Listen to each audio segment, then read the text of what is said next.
ಇನ್ನೂ ಒಂದು ಇಂಟ್ರೆಸ್ಟಿಂಗ್ ಅಂದರೆ ನನಗೆ ತುಂಬ ಖುಷಿಯಾಗಿದ್ದು ನಿಮ್ಮ ಪುಸ್ತಕದಲ್ಲಿ ನಿಮ್ದೊಂದಷ್ಟು ಕಲೆಕ್ಷನ್ಸ್ನೇ ಇದರಲ್ಲಿ ಪ್ರಿಂಟ್ ಮಾಡಿಬಿಟ್ಟಿದ್ದೀರಾ. ಯಾಕಂದರೆ ಒಂದು ಇಡೀ ಗುಚ್ಛ ಸಿಕ್ಬಿಡತ್ತೆ ನಿಮಗೆ.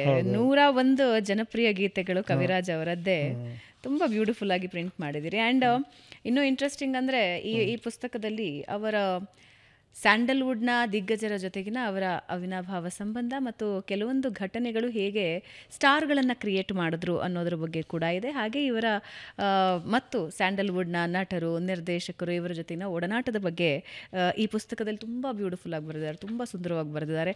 ನೀವು ಕೂಡ ಈ ಬುಕ್ ಓದಬಹುದು. ಆ್ಯಂಡ್ 101 ಜನಪ್ರಿಯ ಗೀತೆಗಳನ್ನು ಹಿಂದೆ ಕೊನೆ ಸಾಲಿನಲ್ಲಿ ಅದರಲ್ಲಿ 1-2 ಗೀತೆಗಳನ್ನ ನಾನು ಅದರ ಸಂದರ್ಭಗಳನ್ನ ಕೇಳಲ್ಲ. ನನ್ನ ಫೇವ್ರೆಟ್, ನಿಮ್ಮ ಒನ್ ಆಫ್ ದ ಫೇವ್ರೆಟ್ ಹಾಗೂ ಸಿನಿಮಾ ಕೂಡ ಅದು ಆಪ್ತಮಿತ್ರ. ಈ ಕಣಕಣದೆ ಶಾರದೆ ಹೆಂಗೆ ಸೃಷ್ಟಿಯಾಯಿತು? ನನಗೆ ಯಾವಾಗ ಕೇಳಿದ್ರು ಅದೊಂದು ಬೇರೆ ಲೋಕಕ್ಕೆ ಕರ್ಕೊಂಡು ಹೊಟ್ಟೋಗುತ್ತೆ ಅಂತ ಅನ್ಸುತ್ತೆ ಆ ಹಾಡು. ಹೆಂಗೆ ಶುರು ಆಯ್ತದು?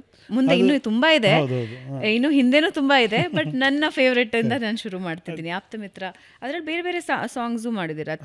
ಚಾಮುಂಡಿ ತಾಯಿ ವಿಷ್ಣುವರ್ಧನ್ ಅವರ ಜೊತೆಗಿನ ನಂಟು ಬಗ್ಗೆ ಕೂಡ ಈ ಪುಸ್ತಕದಲ್ಲಿ ಬರೆದಿದ್ದಾರೆ. ಈ ಗೀತೆಯ ಬಗ್ಗೆ ಕೂಡ ಅವ್ರು ಬರೆದಿದ್ದಾರೆ. ಬಟ್ ನೀವೇ ನನ್ನ ಮುಂದೆ ಕೂತಿರೋದ್ರಿಂದ ಕೇಳೇ ಬಿಡ್ತೀನಿ. ಆಪ್ತಮಿತ್ರ ಮತ್ತು ಕವಿರಾಜ್. ಆಪ್ತಮಿತ್ರ ನನಗೆ ತುಂಬ ದೊಡ್ಡ ತಿರುವು ನನ್ನ ಗೀತರಚನೆಕಾರರಾಗಿ ನನ್ನ ವೃತ್ತಿ ಬದುಕಲ್ಲಿ. ನಾನು ಮೂಲತಃ ಊರಲ್ಲಿದ್ದಾಗ, ಚಿಕ್ಕ ಹುಡುಗ ಇದ್ದಾಗ, ಅಂದರೆ ಪ್ರೈಮರಿ ಸ್ಕೂಲು, ಹೈಸ್ಕೂಲು, ಆ ಟೈಮ್ಗೆ ವಿಷ್ಣುವರ್ಧನ್ ಅವರು ಕಟ್ಟ ಅಭಿಮಾನಿ ನಾನು. ನಮ್ಮೂರಲ್ಲೇ ಒಂದು ಗ್ಯಾಂಗು, ಕೆಲವರು ವಿಷ್ಣುವರ್ಧನ್ ದಾದಾ, ನಾವು ಜನನಾಯಕ ನಮ್ಗೆ ಅವರು ಒಂಥರ ಅವಾಗ ಸಾಹಸ ಸಿಂಹ. ಇನ್ನೊಂದಷ್ಟು ಜನ ಹುಡುಗರು ಅಂಬರೀಷ್ ಅವರ ಅಭಿಮಾನಿಗಳು, ಇನ್ನೊಂದಷ್ಟು ಜನ ಪ್ರಭಾಕರ್ ಅವರ ಅಭಿಮಾನಿ, ಹೀಗಿತ್ತು ಗ್ರೂಪ್. ಅದರಲ್ಲಿ ನಾನು ಕಟ್ಟ ವಿಷ್ಣುವರ್ಧನ್ ಅವರ ಅಭಿಮಾನಿ. ಹಿಂಗಂದರೆ ನಮಗೆ ಒಂದು ತಿಂಡಿ ದೊಡ್ಡ ಒಂದು ಪ್ಲಾಸ್ಟಿಕ್ ಪೌಚಲ್ಲಿ ಫೋಟೋಗಳನ್ನ ನೇತಾಕೋರು, ಸಿನಿಮಾ ಹೀರೋಗಳ ಫೋಟೋಗಳು. ಅದರಲ್ಲಿ ಒಂದು ನಂಬರ್ ಇರ್ತಿತ್ತು.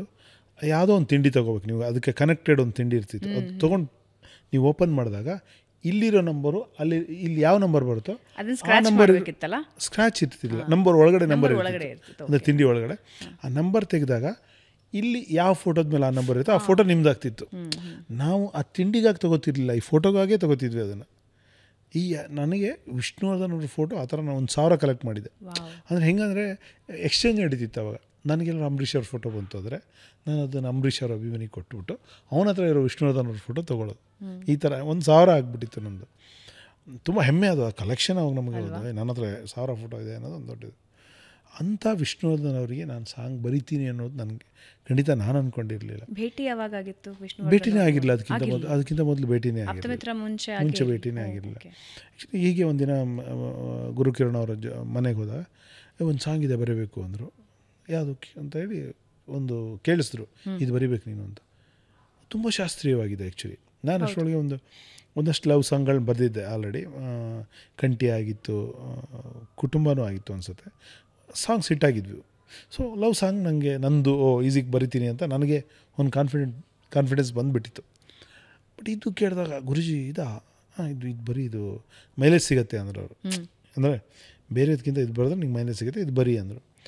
ಸರಿ, ಯಾರ್ದು ಇದು ಅಂತ ಅಂದೆ. ಯಾವ ಸಿನಿಮಾ? ವಿಷ್ಣುವರ್ಧನ್. ಜುಮ್ ಅಂತ ನನಗೆ ವಿಷ್ಣುವರ್ಧನ್ ಅವ್ರದ್ದು. ಯಾರು ಡೈರೆಕ್ಟ್ರು ಗುರುಜಿ ಅಂದ. ಪಿ ವಾಸು ಅಂತ. ಪಿ ವಾಸು ಅವ್ರ ಬಗ್ಗೆ ನಂಗೆ ಗೊತ್ತಿತ್ತು, ದೊಡ್ಡ director, one of the biggest director of South India. Actually Rajinikanth cinema ಮಾಡಿದ್ದಾರೆ, ನಮ್ಮ ರಾಜ್ಕುಮಾರ್ ಅವರು ಒಂದೇ ಗುರಿ ಸಿನಿಮಾ ಮಾಡಿದ್ದಾರೆ. ಜೊತೆಗೆ ಈ ರಾಮಾಚಾರಿ ಏನು ತುಂಬ ದೊಡ್ಡ ಹಿಟ್ಟಾಯಿತು. ಮೂಲ ನಿರ್ದೇಶಕರವರು, ಚಿನ್ನತಂಬಿ ತಮಿಳ್ ಸಿನಿಮಾ. ಇಷ್ಟು ದೊಡ್ಡ ಡೈರೆಕ್ಟ್ರ್ ಜೊತೆ ಬರ್ತಾರೆ ಇವತ್ತು ಸಂಜೆ, ನೀವು ಅವ್ರ ಹತ್ರ ಕೂತ್ಕೊಂಡು ಸಿಚುವೇಶನ್ ಕೇಳ್ಕೊ ಅಂದರು. ಅದೇ ಒಂದು ಜುಮ್ ಅನ್ನೋದು. ಜೊತೆಗೆ ಹೆಂಗಪ್ಪ ಅಷ್ಟು ದೊಡ್ಡ ಡೈರೆಕ್ಟ್ರ್ ಜೊತೆ ಏನು ಮಾತಾಡಬೇಕು ಹೆಂಗೆ ಅನ್ನೋದೊಂದಿತ್ತು. But he was very cool actually Vasu sir. But ಅವರಷ್ಟು ಅದ್ಭುತವಾಗಿ ಕತೆ ಹೇಳುವ ಇನ್ನೊಬ್ಬ ನಿರ್ದೇಶಕ ನಾನು ನೋಡೇ ಇಲ್ಲ.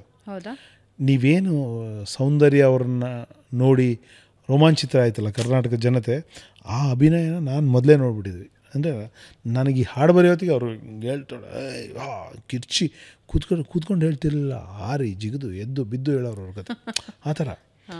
ಅದನ್ನು ನಾವು ನೋಡಿದ್ದೆ. ಬಟ್ ವಾಸು ಸರ್ ಹೇಳಿದ್ರು, ಈ ಥರ ನಾಯಕನಿಗೆ ಏನೂ ಬರಲ್ಲ ಸಂಗೀತ ಅನ್ನೋ ಥರದಲ್ಲಿ ಚೇಡಿಸ್ತಾಳೆ.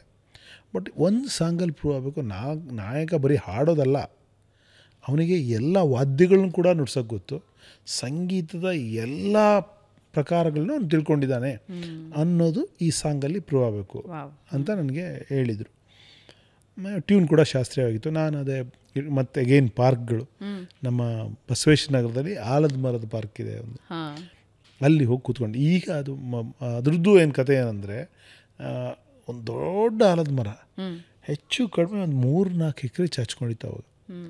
ಒಂದು ಪಾರ್ಕಲ್ಲಿ ಮಧ್ಯದಲ್ಲಿ ಬುಡ ಇದ್ದರೆ ಇಡೀ ಪಾರ್ಕಿಗೆ ಅದು ಶೆಲ್ಟರ್. ಅದು ನೀವು ಸಂಜೆ ಹೊತ್ತು, ಈಗ ಆಮೇಲೆ ಒಂದು ಸರಿ ಸಿಡ್ಲು ಬಡ್ದು ಅದು ಅರ್ಧ ಮರ ಇಲ್ಲ, ಆಲ್ಮೋಸ್ಟ್ ಮುಕ್ಕಾಲು ಭಾಗ ಮರ ಹೋಗಿದೆ, ಅದು ಚಿಕ್ಕದಾಗಿದೆ ಈಗ. ಹಿಂಗೆ ಕೂತ್ಕೊಂಡ್ರೆ ನೀವು ಈವ್ನಿಂಗ್ ಏನಾದರೂ ಅದರಲ್ಲಿ ಎಷ್ಟು ಹಕ್ಕಿಗಳು ಒಂದು ಕೂತ್ಕೋತಾವೆ ಅಂದರೆ ಬೇರೆ ಏನೂ ಕೇಳಲ್ಲ ನಿಮಗೆ. ಚಿವ್ ಬಿಟ್ಟರೆ ಇನ್ನೇನು ಕೇಳಲ್ಲ, ಅಷ್ಟರ ಮಟ್ಟಿಗಿರುತ್ತೆ ಸಂಜೆ ಹೋದರೆ. ಹಂಗೆ ಹಿಕ್ಕೇನೂ ಬೀಳ್ತಾ ಇರುತ್ತೆ, ಅದು ಬೇರೆ.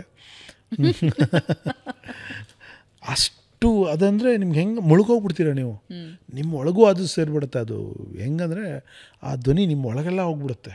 ಸೊ ಯು ಥಿಂಕ್ ನೀವೇ ಅದ್ರ ಪಾರ್ಟ್ ಆಗಿದ್ದೀರಾ ಅಂತ ಅನಿಸ್ಬಿಡುತ್ತೆ, ನಿಮ್ಮ ಒಳಗಿದೆ ಅದು ಅನಿಸ್ಬಿಡುತ್ತೆ.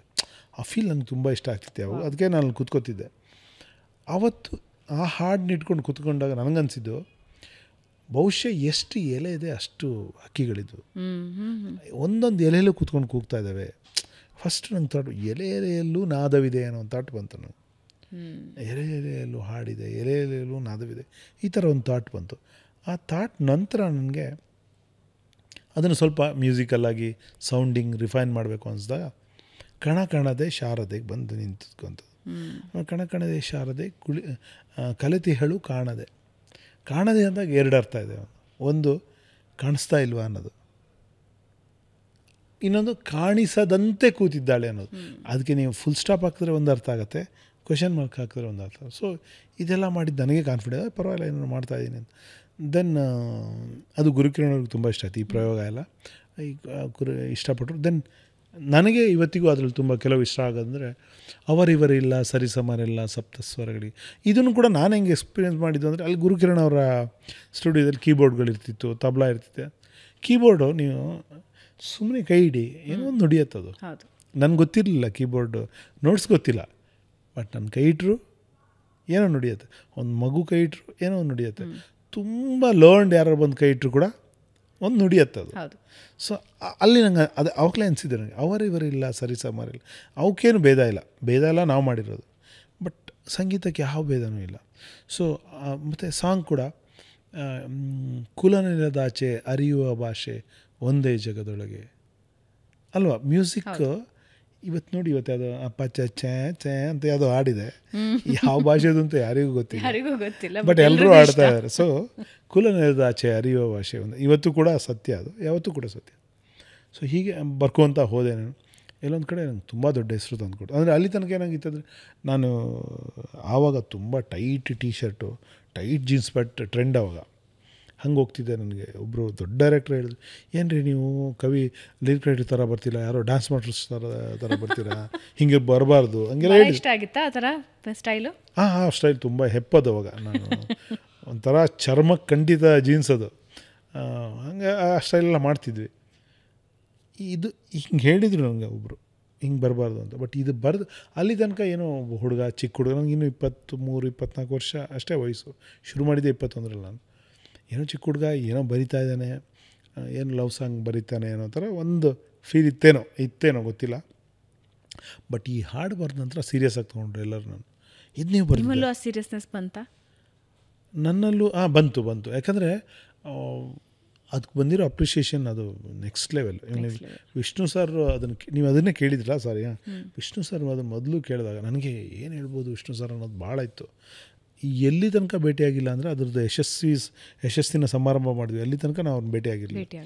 ಒಂದಿನ ಆ ಸಮಾರಂಭಕ್ಕೆ ಅವರು ಬಂದರು, ನಾನು ಹೆಂಗಾದ್ರು ಮಾತಾಡಿಸ್ಬೇಕು ಅಂತ ಗ್ಯಾಪ್ ನೋಡ್ತಾ ಇದ್ದೆ, ಆಗ್ತಾಯಿರಲಿಲ್ಲ. ಅವ್ರು ಸುತ್ತಮುತ್ತ ಒಬ್ಬರೆಲ್ಲ ಒಬ್ರು ಇರೋರು. ಕೊನೆಯಲ್ಲಿ ಎಲ್ಲ ಫಂಕ್ಷನ್ ಮುಗಿದ ಮೇಲೆ ಅವರು ಪತ್ರಕರ್ತರು ಊಟ ಮಾಡಿಕೊಂಡು ಎಲ್ಲ ಪತ್ರಕರ್ತರ ಜೊತೆ ಕೂತ್ಕೊಂಡು ಮಾತಾಡ್ತಾಯಿದ್ರು. ಆವಾಗ ನಾನು ಸುಮ್ಮನೆ ಹಿಂದುಗಡೆ ಹೋಗಿ ನಿಂತೆ. ಆವಾಗ ನಿಮ್ಗೆ ಗೊತ್ತಿರಬೇಕು, ದಿವಂಗತ ವಿಜಯ ಸಾರಥಿ ಅಂತ ಒಬ್ಬರು ಪತ್ರಕರ್ತರು, ಅವ್ರು ಸ್ವಲ್ಪ ವಿಷ್ಣು ಸರ್ಗೆ ಭಾಳ ಕ್ಲೋಸ್ ಇದ್ದರು. ಅವ್ರು ಗಮನಿಸ್ತಿದ್ರು ನಾನು, ಗೊತ್ತಾಯ್ತು ಅವ್ರಿಗೆ ನನ್ನ ಉದ್ದೇಶ ಏನು ಅಂತ. ಅವರು ಪರಿಚಯ ಮಾಡಿ, ಸರ್ ಇವರು ಕವಿರಾಜ್ ಅಂತ, ಅದು ಕಣಕಣದ ಶಾರದೆ ಇವರೇ ಬರೆದಿರೋದು. ವಿಷ್ಣು ಸರ್ ಒಂದು ಸರಿ ಹಿಂಗೆ ತಿರುಗಿ ನೋಡಿ, ನೀವಾ ಕವಿರಾಜನೇ ಬಿಡ್ರಿ ನೀವು ಅಂದರು ಅವರು. ಅದು ನನ್ನ ಬಿಗ್ಗೆಸ್ಟ್ ಕಾಂಪ್ಲಿಮೆಂಟ್ ಇವತ್ತಿನ ತನಕ. ನನಗೆ ಎಷ್ಟೋ ಜನ ಏನೋ ಹೇಳಿರ್ಬೋದು, ಬಟ್ ಕಾಂಪ್ಲಿಮೆಂಟ್ ಅಂದರೆ ನನಗೆ ಅವತ್ತು ರೋಮಾಂಚನ ಒಂಥರ ಕಣ್ಣೀರು ಬಂದಂಗೆ ಆಯಿತು ನನಗೆ. ಸೊ ಆ ಹಾಡು ಬಹುಶಃ ಒಂದು ರೀತಿಲಿ ನನ್ನ ಇದನ್ನು ಬದಲಾಯಿಸ್ತು. ಇನ್ನೊಂದು ಲೆವೆಲಿಗೆ ನಿಮ್ಮನ್ನು ಖಂಡಿತ ಅದು ಸೀರಿಯಸ್ ಆಗಿ ತೊಗೊಂಡ್ರು.